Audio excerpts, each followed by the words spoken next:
అంతటి గొప్పమైన వారు మహనీయుడు పెరియాల్ గారు. ఆ స్థానంలో ఉండి స్వామి యొక్క హస్తము చేత స్వామి యొక్క అర్చక స్వామి ఏం చెప్పా, అర్చకస్వ హరిసాక్షాత్ కదా, అర్చక స్వామి రంగనాథుడి అమ్మవారికి మంగళ సూత్ర ధారణ జరుగుతుంది. గోవింద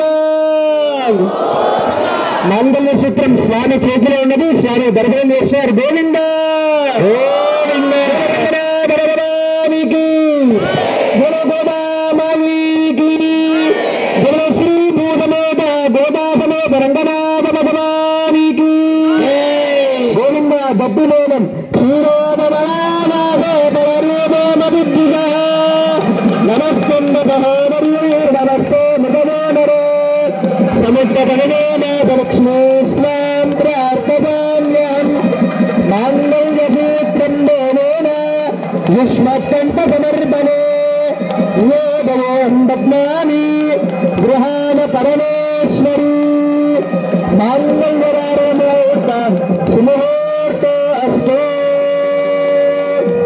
సదాస్తు.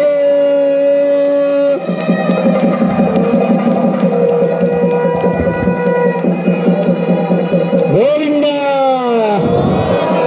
గోవింద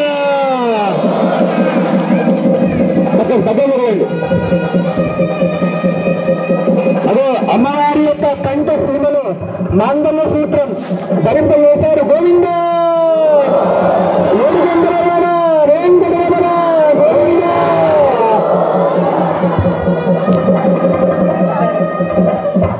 వారి ఇద్దరు మనసులు ఏకము కావాలి, వారి ఇద్దరు ఒక కోరికలు, వారి యొక్క నడవిక ఒకటే కావాలి, వారి నడిచే మార్గం ఒకటే కావాలి, లోక కళ్యాణం కొరకు కావాలి అని ఇద్దరు మనసులు ఏకం కావాలని వారికి